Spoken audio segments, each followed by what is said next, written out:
This episode is sponsored by Baby Audio, maker of creative instruments and effects plugins. Whether it's retro lo-fi goodness with super VHS or silky top end with smooth operator, Baby Audio is all about adding flavor to a mix. So head on over to babyaud.io to learn more and take 15% off your order using the code HMD15. I'll leave a link in the description below. Mixcraft 7 is out. And so it's a 9, 10, and 11, 12. That was messed up and funny. I saw that it wasn't recorded on the video, and I was talking smack about AI too. Nah, keep going. I caught it though. It's everything's Gucci. Yeah, everything's good. Hey, yo, it's your boy LJ. Sorry, we didn't begin with audio. Hey, We didn't begin with no audio. It's all good. Sorry. Oh no, it's best y'all didn't hear that. Yeah, it would have been crazy. No, that's in the video. Oh, word? Yes. Oh, it's you burnt just fixed into the it. video. Yeah. Yeah, it's burnt in. I'm good. Oh, all right, we're going to keep that though, right? Yeah, let's keep it. Yeah, It's funny. Hey, yo, welcome back to the My Audionerds podcast. It's your boy LJ. I'm the FO guy. We in the building. Shout out to everybody who are members. We fuck with y'all. Black Discs is on the way. 100th episode on the way. There's a lot going on over here. 100th episode on the way. We have a big announcement on that 100th episode. That's going to be a big day for us. Keep it moving. We signing with PreSonus. That's not true. And we giving away 100 quantum interfaces. You're Y'all been seeing them ads, right? spreading misinformation. That's not true because then we also have our pub deal with Behringer. Whoa, a pub deal with Behringer is... Behringer I ain't Records. gonna lie, that was kind of funny. Behringer Crazy, Records. No, not They Behringer pay out Records. via Cash App Bitcoin. All right. All right. Holy... Hey, man. Shout out This to is all the our members. worst intro for our podcast ever. Like, Hey, the, man, like you the most hating. like scared. I'm scared. Like I'm like, Hey, should we the have most all misleading this? Hey, man, leave a podcast. This comment feels like down a paywall below. episode. Leave a comment down below. What's your at name? We trying to give away some Rosetta EQs and compressors. You already And know. you know, Rosetta width knob is on the way. That's not fresh true. announcement. Fresh announcement. To the left of me. My name is Devvon Terrell. I'm a Pro Tools user, and there's no Rosetta with now coming How you know? because I would have to fund that. No, you don't. Hey, I got the width knob in my computer. All I got to do is just file a trademark for HMD Rosetta width knob and just throw it out That's there. not the way it works. And it's gonna be a free plugin. Shout out to y'all. That's To the other left of me. All right. It's 12.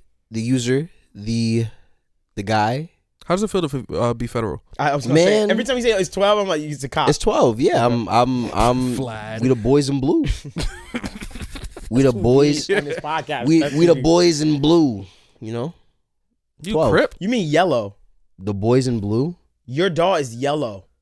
No, but they're not. First of all, and second of all, Ableton is yellow as hell. no, it's Zoom not. in on this face real quick, and 'cause It's, first of all, it's light I'm gray trying to and save yellow. you. I'm trying to save you. It's not. That's not yellow. You're seeing. What am I seeing? It's not yellow. It's beige, but it's like off-white beige-ish, something like that. And gray. yellow.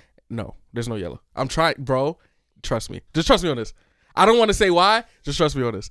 I'm colorblind. Yeah, I didn't want to say that. No, I'm colorblind. It's not To yellow. everybody that don't know, I'm Are you talking about He's like saying boys in blue because 12. twins wear blue. No, 12. I knew that, but I was Yeah. like, that made no sense. That bar made no sense because I'm like, your dog is like yellow. It still does because are you talking about when I load up Ableton? That you see the yellow and stuff? You have a you can customize your dog? Yeah, and whatever you set your default startup template to, that's what it's going to be each time Wait, it loads up. Ableton got yellow in it? You Mad can, yellow. you can color tracks But and does it other come stuff yellow? No, it comes gray.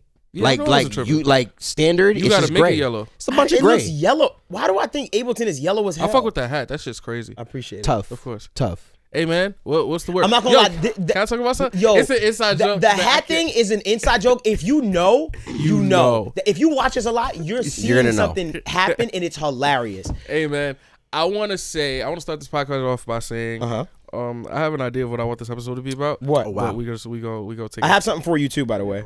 Hey man, it's not technical though. It's It's no, just life, yeah, no, it's do your life thing. shit, man. So I the like other slice day, of life. right? I had a nice young lady take me to the movies. Nice. And she surprised me with a movie I didn't even know was out. Okay. It was the Back to Black, Amy Winehouse story. The Okay. Amy Winehouse It was story. dope as hell. It was fire to see. But I learned something in that movie that I did not know. What? And I kind of mentioned it on another episode. I didn't know Mark Ronson and Salam Remy did all of the Amy Winehouse stuff. Mm-hmm. Like Salam did the whole first album by himself. Second album was him and this young producer that nobody knew named Mark Ronson. What You the know, hell? when you brought that up, because you brought that up, I think Terrace. at Terrace. Yeah. Like quick, it was in passing, and I thought I misheard you. So it was Salam and Mark Ronson. wow, And that you go did to the that Wikipedia stuff? page, It's just their two names. I think Rehab was a Mark Ronson record. Wow. And it's like when we see these classic, feel that way. when we see these classic albums with just one producer, two producers, like wow, Bro. Yeah. I mean, Quincy. I miss that, to be honest. I do, but at the same time, I like the. I think some of my more favorite albums have multiple producers, but some of my favorite classics, like that people will agree are classics, are one producer, like Thriller, one producer. Future Sex Love Sounds for me. Yeah, what you call it? What's that album? Well, 24 Karat Magic and Silk Sonic. D-Mile. It's not one producer, but primarily. I'm about to say, primarily, I think, not the Stereotypes. They haven't the Hooligans. No, they have a produce. I'm gonna find it because Bruno be good with names. But you like, he be good with names. His rum is called Selvaray. I know something. The name Silk Sonic. He's a great brander. He can brand something so fire. I was gonna say, I think, because I think it's the same thing for me too. What LJ is referring to is, at least for me, how I term it. I like when, like for me, a classic. A lot of times, for some reason, incidentally, a classic is executively led in terms of the producer category by one person, but that executive producer enlists other goated producers and they're following his direction. Because for like I told you, with the Thriller documentary, it blew my mind to find out that Toto produced Human Nature. But then when I listened to it, I'm like, oh, this sounds exactly like friggin' like Africa. See, and isn't that like Africa? Dun dun dun dun dun dun dun. Oh, they Sonic, produced. I was like, that just. Okay, I know. I know what you mean. I'm not gonna lie. I swear, it's a wild name. It's me being young. I never knew the name of that song. It's a wild name. I didn't it's a know, wild name. He's the one who put me onto the actual name. I'm not gonna lie, because one day he was telling me, he was talking about it, and I was like, play it, and I was like, oh, classic. I was like, the name of the producers. So he had two producer groups. First one was called the Smeezingtons. Fire. The Smeezingtons. That just sounds fire. Well, yeah, but I think one of them left. Okay. And then I think Change they replaced name. it or something. They changed the name. Fire too. Shampoo, Press, and Curl. Fire. Ooh, that shit is that's kind of hard. Yeah. I was gonna say something. Him, Philip Lawrence, and and Shampoo, Press, and Curl. No. Stop. Yo, he tried to dig. He said, "Go back." No, dig in. No diddly. I mean, no diggity. dig. Oh my gosh. I mean, diggity. Hey, diggity dog. Yo, I got a question from one of our members. But I was saying, like, one of your favorite films. Soundtracks. Not soundtracks. Films. Like music, films. The Amy Winehouse movie was cool. I didn't know too much about her, so it was dope to me. But when I went to the internet and Twitter to be like, you see what the conversation was about, like, oh, this new Amy Winehouse is the shit. Everybody's like, this shit ass. For real? Yeah, people didn't like it. Like the same with the Bob Marley movie. I didn't watch it, but people were just like, bro, this is like not cool. I heard that they said it wasn't. I heard people were. It was only about outraged. one album or something. I don't know. See, but what are some of your favorite music related, like whether it's a doc, whether it's Hustle and Flow, Fire. Amazing. Yeah, my favorite music docs, probably ever. Top 3 is still. I'm sorry, Kanye's music doc inspired me so much. Which one? Genius with the Netflix one with Cootie. Oh, shout Genius. out Cootie! I met Cootie, bro, and that's one of my favorite flicks ever. I'm like, bro, I'm not gonna lie, bro. I remember watching that and just sitting there with my wife, like, yo, are you watching this? You don't want to get up and just do something right now? I got one. Like, isn't it mind blowing that right now you can get up and do something? Bro? I hate that you took that because that's a great. I literally, I'm not gonna lie, he's right. And just off the strength alone of just like all three of us and all of our guests that's been on this podcast and all of our friends will talk to you about the hardships engineers, musicians in general have to go through. Genius is an incredible story that beautifully captures that in just one sitting. For me personally, I guess it would be and ironically, fun fact, Dev hates musicals. The musical, he put that out there. The musical Tick Tick Boom. The musical Tick Tick Boom, the biographical musical about the guy that wrote Rent. Okay. Oh, Jonathan Larson. It's a movie though. With Andrew Garfield. Andrew Garfield. Yo. It's a movie. Yes. I didn't watch it. But that play is literally his life. How he wrote his first play, got nothing from it. Bro. Oh my gosh. Imagine they make a movie about you writing a movie. That's hard, bro. I ain't gonna lie. Imagine an album. If you write an album about me making an album, bro. But you know how that came about? You know how that came about? And people go that both of them was fire. In the end of it, because it's his very first play. Stephen Sondheim comes through to the off-Broadway viewing, but how Tick Tick Boom, the movie, the play itself, comes about.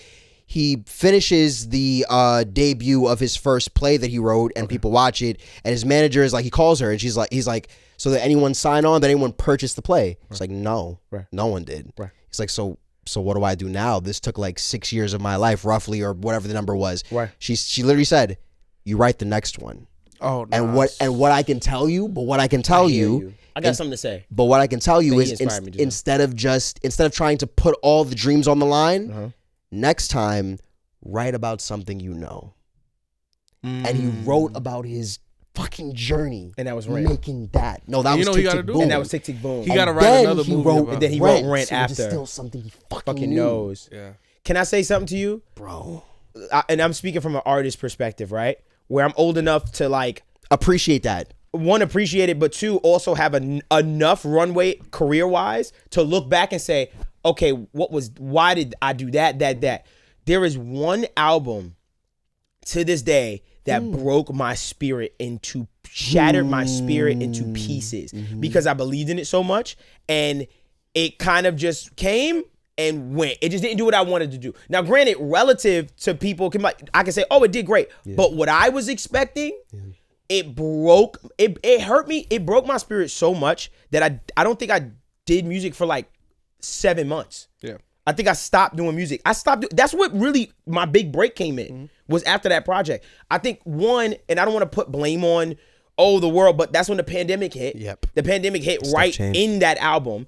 And it just was, bro, it's like it all got stripped from me. Yeah. The Raw Sound Volume 2. And I'm not saying the mixes are the greatest things in the world, but the music was just, it was my, bro, at that moment, I was like, bro, I am on one. Like, I remember honeymoon phase. I remember writing that. My mother, like, I've never even, like, my mother, I remember she was sitting like, bro, this is OD. And I was like, yo, right? It was the first time musically that I listened to a project and be like, yo, like, am I bugging? Like, am I tripping? And it just came and went. So when you tell me about that with him, I say, oh yeah, just write the next one. Yo, easier said than done, bro. Because it hurts when you put all your effort in. And plus, even the rollout I had, like, bro, when I mean this rollout, I genuinely remember sitting there saying, how do I beat that rollout? The rollout was OD. I had a video game, an interactive video game that would, bro. Anyway, the reason why I'm bringing it up and why I think it's relative to the pod is because when we talk about things that inspire us as far as artists and stuff like that, I think there are times where the hardest thing that we have to figure out is how to get back up after a disappointment. You know what I mean? Because everybody in your career, you're going to be disappointed. You're going to mix a record, think you killed it for a big client, and get shot. Or, and get shot. And like, wow. And guess what? Yeah, you got to just go back to the drawing board. And I think that's the difference between But you can literally never stop trying in the sense of, as we both know, the ultimate, if you don't know, and it's not a spoiler to the movie, it's just real life facts. If you didn't know, unfortunately, as per Jonathan Larson's fate, when he would eventually come to write his world-breaking, best-selling play, literally one of the best Broadway-selling works of all time, Rent, he literally died the week before the debut of it. No, he didn't. He did. The guy that made Rent died a week before? He never got to see it actually, Can I tell you, y'all breaking my heart. OD, man. Can I tell you why Vincent Van Gogh is one of my favorite artists of all time? Go ahead. And why a lot of my first Weird Nights and my first album aesthetic was inspired by. Oh, wow. Go ahead. What happened? Was he deaf? Call back. He cut off. No, he cut off. Callback is crazy. What? He cut off his ear and gave it as a gift. Amazing callback. I didn't even know that. Yeah. That's why I was like, did you? Okay. And gave it as a gift but you to his shorty. Okay, cool. He had mental issues. But he died broke, poor, just an artist that he painted and was like, no one cares about me. And then imagine you dying and you becoming one of the most famous artists of all time that lives and transcends generations and generations of time. Like, is that do you consider that a sad story? That's what I consider. I ain't gonna lie. You just pissed me off, man. That Why? shit pissed me off too, man. What pissed you off? Raw Volume 2, that shit pissed me off, man. It really that hurt a lot. They worked. But to this Oh, day, that I was ain't like gonna your lie. first like actual kind of placement too. That's right. You was young. I had 4 or 5 on that, and it was old, and that should be in my muso, racking it up every month. Rack it I up, fuck with yeah. it. I fuck with it. And that's it's putting me in perspective too, because I'm in the middle of creating some shit that I feel like is so classic. Like, Heat. and I'd be so discouraged. I think that shit would make me. And I'm not weak-minded or anything, but I'm a person that is I'm impatient. Everybody knows. But I'm also, I have my hand in a lot of things, and I have a lot of trouble, especially nowadays, allocating time and figuring out what I'm going to prioritize in a sense, because everything is a priority, but everything can't be a priority. Be a priority. So that was a bar. Shit like that makes me. So I made a conscious decision to devote.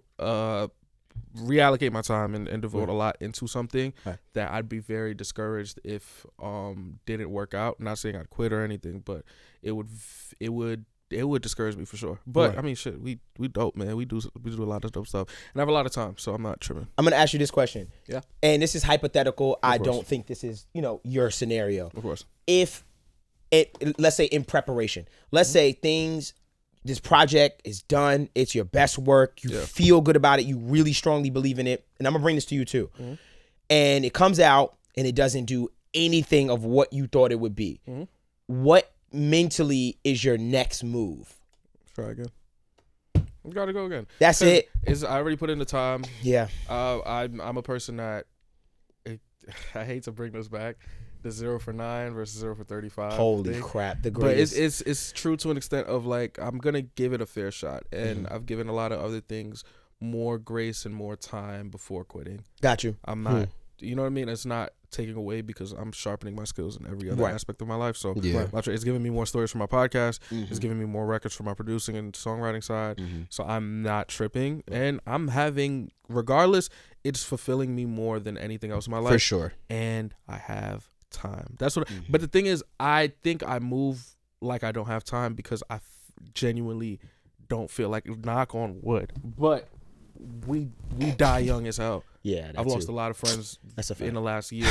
I've seen a lot of people go before they were supposed to, and I don't think that I'll be in that position. At the same time, you never know. So I'm trying to, since I was a kid, I'm trying to leave a mark. I'm trying to do something, and I feel like I have. I might have done it already. Right. But at the same time, I'm still here. You're not done. And I've done enough so that I'm so fulfilled in what I have come here to do in every aspect of my life.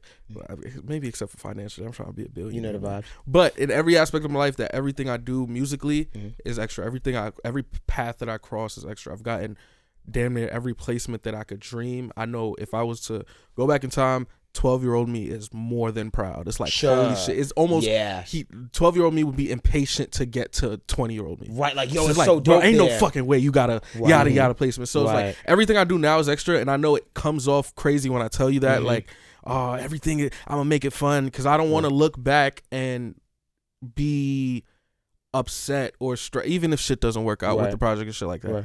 I don't want to look back and remember this as a time of failure, because regardless, and it's easy to get discouraged, especially when you're making music, but I know I'm always going to be chasing the golden crown, because there's no way, and I have a lot of faith in God, so there's no way I've been put in this position. There's no way I've gotten the things I've gotten, and it's not around the corner, even if it takes me 20 more years. Because guess what? 20 more years, and I'm still younger than a lot of my peers. In 20 years, I'll be younger than a lot of people that consider themselves my peer. And that's not no type of flex. That's a testament to how much time I have. And once again, we look at we've known each other very closely for 7 years now. No, 5 years. 14? 5 years. You was 14? 14, 15, yeah. So 6, 7. 6, 7. 6, 7. But super tied in as far as he's seen me go to labels and leave badly. He's seen me go into different situations and not get what I wanted, but he's also seen me win. Yeah. So you've seen that everything I wanted to do, I've done. I could walk into rooms and say placements that's like, oh shit, yeah. The only thing I probably don't have right now that I really want is a Grammy. I've had the platinum, number one, whatever. I just want a Grammy. And that'll fulfill me. And I'm so fulfilled in every other aspect of my musical life. I still want $1 billion. But musical life is like everything that happens on an achievement level is extra. I think the only thing I will struggle with from now on is just staying mentally tough and not letting shit get me down. And the thing that makes me not get down is the fact that, and Fari always tells me this is not true, but it's almost this imposter thing where it's like I feel like if we're all racing, I started like a lap ahead. Yeah. Because of, I guess, some of the past work I've done or whatever, and surroundings. Yeah. And I look at that as luck. Fari always tells me, "Oh, you're tripping. You did this and this and that, and sacrificed a lot." And I guess that could be true. But luck is luck, though. Let me tell you, a little bit of opportunity and so it's like opportunity meets preparation. You know what I mean? Like it's for real. And I look at that. So I don't ever want to look back, especially knowing the reason why I don't try to get discouraged is like, bro, at the end of the day, though, you started with like, you can't even be mad because people would kill to yada yada. Absolutely. Or for sure. Like, look at what you do have, though. It's always a glass half full thing. Yeah. And something really bad would have to happen to discourage me enough to like pause. Yeah, sure. Yeah. Especially for you talk once again. We said it last week too. We were laughing every time I'm at Devvon's house. I find out one new thing that I don't know because I didn't have a conventional like childhood. In a sense, like whether it's like, yo, you never played Mario Kart, or yo, you've never little seen things. this show. Little last things. Yeah. But there's reasons behind it. Yeah, course. Sure, of course. And I'm never gonna trip. So yeah, that's my testimony for the day. Well, go ahead. Go ahead. For me, same thing. I would just try again, and to really like address it as to why I would. Ironically, how you said to what Jonathan's manager said, is easier said than done. I've always, be it you guys, be it Jay, be it Rob, be it my own personal best friend Jonathan, I've talked to a lot of people and I've had that same conversation, just like, so what happens if like this is the end all be all for you? What happens if you get one single that you're really like hyped behind and it just fails? I'm an artist. This is what I'm supposed to do. Yeah, sure, that one didn't work out. Tomorrow's another day. Yeah. Your job is to create something. Yeah. Never make the job, I have to make this same record again or this same vibe again and do it. No, your job is to friggin' beat yourself in whatever capacity that means. And I'm sorry to cut you off. Go ahead. Because I know you're gonna say something that's like, oh yeah, we gotta end it here. No, but no, you are. No, I'm not. You about to say the most profound shit ever. No, I'm not. I feel it coming. I don't think. I feel like, but it's gonna lead to something. I'm telling you about to preach to niggas. I'll be like, he about to. Go ahead. But another thing too is all my heroes, literally I want to condense it, but I'm gonna say 3. My 3 musical heroes all have the greatest comeback stories I've ever seen. Bro, and my 3 musical heroes, comebacks. I can't wait for this part. I watched an interview. My first musical hero, D-Mal. D-Mal is Haitian born in Brooklyn, in the church, musician that is the greatest R&B producer I've ever seen with my own 2 eyes. Yes. Yes. It is scary. They just put him on another pedestal for me. I'm sorry. It's one of the greatest. It's one of the greatest comeback stories because he's had placements from Dirty Money, Rihanna, all of that, and he came in on fire. And then, to his words, he felt like the industry turned their back on him. Yep. And he was almost done. He was gonna call it quits. And then Painted came out, and then it turned into Victoria Monet, and it turned into Silk Sonic. It turned into her. It turned into the first person to ever get Song of the Year 2 times in a row. It turned into the first. I don't know if he was the first, but he got Song of the Year, and the next month he got Song of the Year at the Grammys. Next month he got Song of the Year at the Oscars. He had like crazy Bruno album. I think I'm leaking that. I don't know if that's true though, but and then he got my second hero musically is John Bellion. Okay. We went to the same high school, obviously different times, but a comeback story that I heard him say in the last podcast, in the last interview he did, and he only does one every 75 years. Right. So it's not hard to find, but he was on top of the world, had some of the biggest records. He sold out Jones Beach, his hometown, 10,000 people. Right. Got off the stage, saw what was happening to his career, saw a lot of stuff that he wasn't happy with, and told his wife, hey, I'm done. I will go work at McDonald's if you will allow me. Mm-hmm. And then to think that he took that time away, said, fuck it, I'm going to just give to everyone else. And it's like every time he tried to quit, it was a bigger song and bigger song. It's like it goes from Holy to Ghost to Maroon 5, Girls Like You to every Jonas Brothers, like all of that shit. And it's like, wow. Yeah. Now you're on top of the world. Jungkook, that's the biggest song, first song to hit 1 billion streams in just a big record. Right. Insane. Yeah. And then my third musical hero, Devvon Terrell. And then Shout Devvon out. Terrell, I've seen in real time. I wouldn't even call it a comeback story because, niggas don't fall off. You know what I'm talking about? But it's a reinvention story I've never seen because I've seen how this. I was there for the 7 months. I was there between, and I just come in at Raw Volume 2, and I saw that period, and then we created a whole album. Like that, Boys Don't Cry. I will always say it's a collab album because I did every record. It was a on collab there. album. That was a collab album. And I saw it was one of the hardest albums to do. And to this day, you'll say it was fucking difficult. It was very, because I think it was because coming off of that album. Yeah, it was me y'all trying to build. yourselves. You know what it is? You're trying to beat I was it still. almost? It was like I took a real bad injury. And I was playing And you injured. wanted to up it. That is literally You wanted what to that up it. album is. But when I listen to the album, I'm not gonna lie, it's growing on me over time. Where I'm like, man, because even when I was hearing like the skits in between and my family, I was like, oh, that was clever. I was like, oh shit. I picked up the record the other day and I was looking. I was like, oh shit, my grandmother, my grandfather. I was like, wow. It was just it was the perfect coming off of that album recovery album for me. Continue. And I just saw the reinvention. I saw how that. In that time where it went from, and keep in mind, I'm high school. I wasn't living. I moved out here. I said I moved out here to go to college. Nigga, I moved here to work here. Yes, that's a like fact. I was about to go live on campus. I was like, oh, I got an aunt that lives like 10 minutes from Dev's new house. Right. Bet we out. Yeah. Because now I know I can just leave class and go work. Yeah. If I ain't doing shit, whatever, it's a walking distance. Yep. And I was here for a year. So I was here damn near every day working with him for a year. Yeah. And I saw a reinvention in that time of music, even giving music a backseat for a minute and building this. Because I don't know if y'all know, but wow, yeah.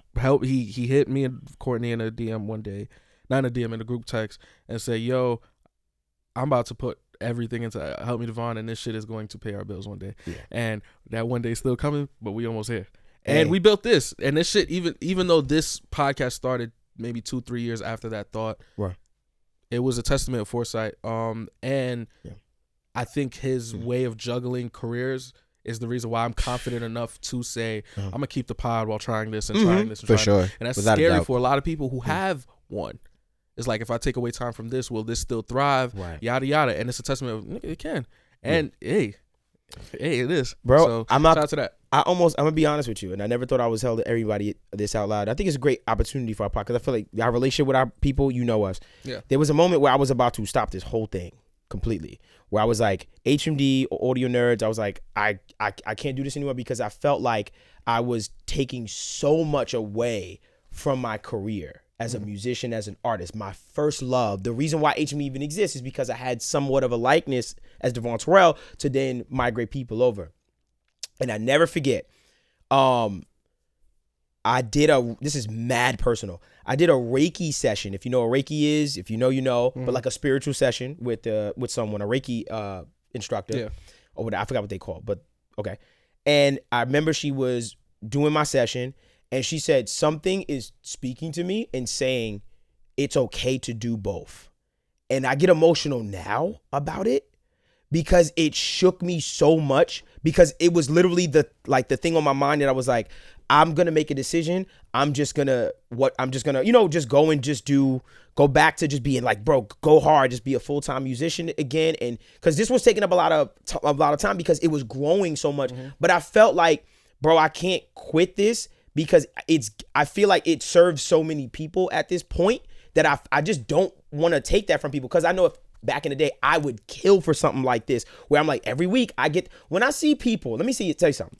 When I see y'all post, it's Wednesday, it's my favorite day of the week, like that shit really means something. It to me. Scares me. It scares me too. It's like, nah, no way. And it's almost a responsibility thing too, because y'all be hearing me, I'll be popping shit. But it's very humbling. I'm not gonna say who, but I want to share that story, and I thought I'd never share it. It's one of those stories they told me not to share too. But well, you're not gonna say their name. They just don't want I'm not gonna say. Okay, they just so I'm in a room, and I kid you not, I'm in a room with 3 megastars, nervous as shit. I feel like, why? What did I do to get into Why this am I room? here? Right. What the hell?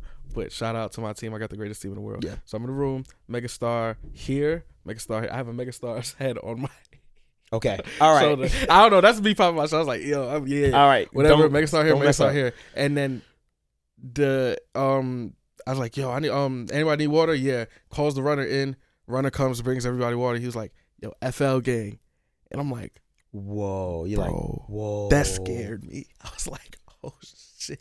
And I ain't gonna lie, that When shit you made least my expect it. year. Right. Because I'm like, bro, Right. you would not believe what the hell just happened. Right. When And you it's least like, expect it's it. super dope. It's amazing. And to see that effect that it has on people, even when we found out people that were incarcerated watch, it's like, bro, Yeah, that was wild. Yeah. insanity. So Yeah. it's like, I love that.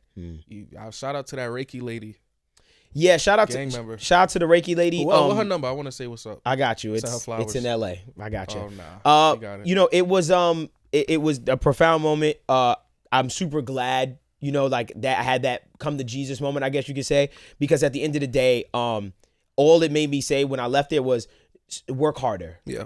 I was like, just shut up, work hard. Don't stop complaining. Like, I don't have the time. It was like, make the time. So that's when you see me say, screw it. I'm going to not go broke, but I'm going to put more money into this to get the time. So that's when you see me started hiring the Zaires, hiring this person. Because at first I was doing all of it myself. So it was taking up too much time. And I was like, I can't do this anymore. So I said, you know what? I'll bite the bullet. I'll just burn the bread, right? I was like, I'll just burn through the bread and just freaking, hey man, I'll just do both. Now, the beautiful thing about it is, thank God, now we are actually getting sponsors. I like that we're Not even the sponsors. We got members. so we got That's what it is. it's literally the members. the membership. Let me tell you what you Saves the did. spot, yeah. Let me tell you what you did. Because I don't know if people realize, and screw it. This is one of our episodes that we just talk about stuff like this. I don't think people realize when I say, or when we say, yo, it really helps, you have no idea how much it helps to support the podcast to become a member, or when we get a sponsorship. Because what people don't really see behind closed doors is how much this actually cost. Yeah. And it's not your fault. You know, this is me. I'm just investing in something that I feel like is one day going to pay out and then eventually be able to give back to y'all in a major Reinvest way. into a community that deserves it. Right, back to a community that deserves it. But first, I know as Right a now, it's business. via plugins too. That's our reinvestment for now. Like, Oh yeah, of course, the whole ecosystem is it. But at the end of the day, I know as a businessman, I need to build a foundation first in order to give back. I can't give back, or we can't give back until the house is good. You know, until we pay off the mortgage. So right now, what I say is, you know, to everyone out there, and this is not a sales pitch. You can tell we just roll right into this. This is not planned. Thank you to everyone that our members is a member, that is a diamond member, for instance. You are helping me in my life personally. I'm speaking for myself so much because it's giving me a chance to fulfill or give jobs also to young creators and people so that I can have more time to go get the bigger shit. And we have some dope, very, very dope people behind the scenes that help us out. Even if one of our clip editors that starts with a letter Z be finding the worst clips in on earth. Shout out to him though. Shout out Zaire. You know, the guy, you know, Zaire was a big help because he kind of he took over for the clip. That was a big job. Because the amount of DMs I get about, yo, the clips. You seen that comment? Crazy. Somebody said the output of these clips is fucking is god level. And I was like, bro, because we know deep down, in order for this audience, for this to catch on, we had to be in your face. And shout out crazy. Shout out to the other music podcasts. Listen to this. Going to Instagram. Going to Help Me Devvon following and typing in Zaire, trying to find him. You will not. I will not. Let me not. I'm not gatekeeping. Nah, you're not. You can't. But I ain't gonna lie. You can't. Hey, yo, leave him alone.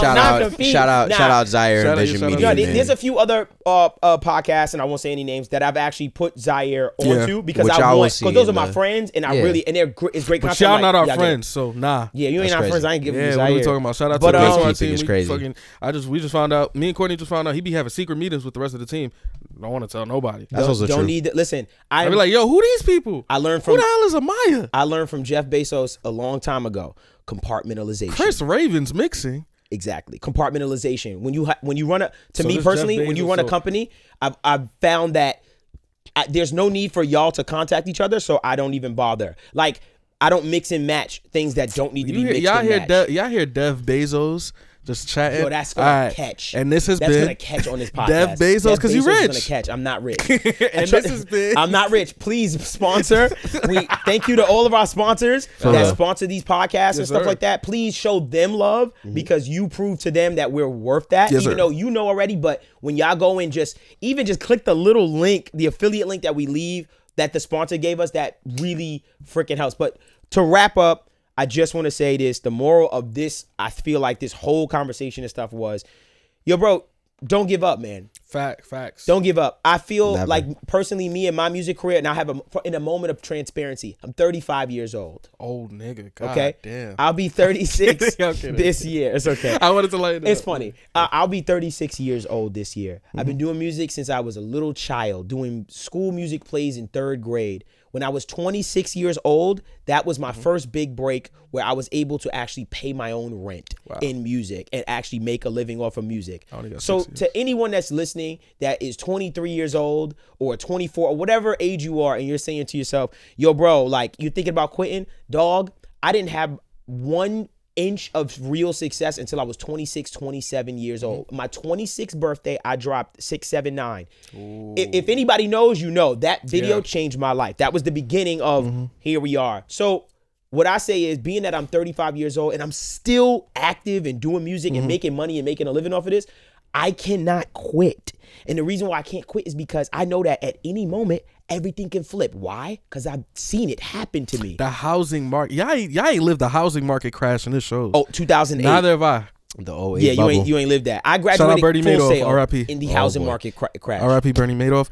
All right. Hey, man. Truly is RIP. I only got 6 Get us more outta here. years. Yo, I got a question. Get us out of here. Is there trauma From what? from that 3rd grade play?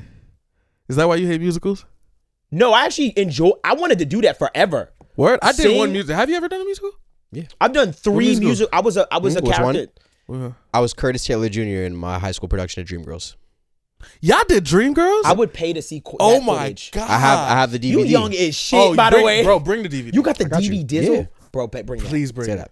I ain't gonna lie. That's If y'all paywall want content. know how that, old if y'all I am? want that, well, it's actually on. You saw it come out, YouTube. right? Yeah, but you know how old I am? What? The footage of me doing that, the teacher of mine passed already. Like that's Oh, how old shit. I am. Like the R.I.P. teacher that had the teacher. tape, she passed. Cause I tried to go find her and she passed. Wow. Yeah. Hey, I did. I was Warbucks in Rest in peace, Miss Kelly. In Annie. in Annie Jr., but I was Warbucks for about 10 minutes.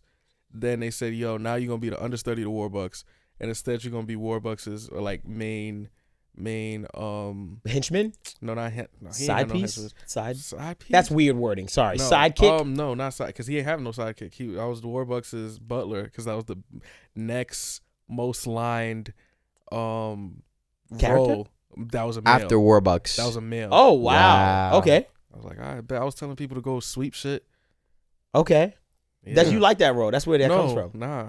I was He said, hated nah, that I'm role. I wanted to be. Warbucks. I was Warbucks. Yeah, bro. you wanted to be Warbucks. But it was I feel dope as hell. Shout out to them. Okay. I think I probably had the DVD too. I was in The Wiz. Who were you? Yeah, I was the Wiz. You was the Wiz? I was the Wizard of Oz. I was the Wiz. What? And I had to y'all sing- some cool plays. I had to sing certain songs because I could sing, so I had to sing some How songs. did you what And do, Wizard? I also was a character in Paficchio, which I think was the black version of Pinocchio. Pinocchio, if I'm not mistaken. Yeah, Paficchio. I was. I was I did get to Paficchio. do. I did get to do. I think, if I'm not mistaken, I did get to do one show. It was like 5 shows we did, and I got one show as Warbucks. So that was the one I invited my parents to. It was lit.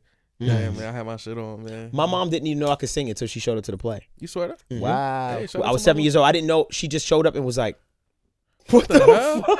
Hey, man. Great day. That's how it be And then I doing. and then it became my identity. You Now see, we see how gotta- that yeah. see how shit like that like changes you. I was like, oh, I'm the kid that can sing in school. Everybody was like, yo, Devvon can sing, and I was like, yeah, You I gotta, can. We gotta do it. We gotta do it. What does an audio nerds play look like? Audionerds play is hard. I ain't gonna lie. I You can know write how it. we do it? It's hard. I can write it. I be feel like us you. putting I feel a- like we would write the most fire movie about engineer, bro. The No, most fire movie bro. about an engineer, and almost not autobiographical, biographical. I don't know how to say Autobiographical. Biographical. Oh my You Gucci? goodness. I think you was that's there. right. You was That's there. the NYC School. Department of Education. That's right, on Long Island. Felt that. And we would make it so dope Mm-hmm. that we'd take struggles from each of us, put that on paper, and then him getting a big award, Right. and then him going to do an interview. Everybody loves this interview, and then he starts a podcast.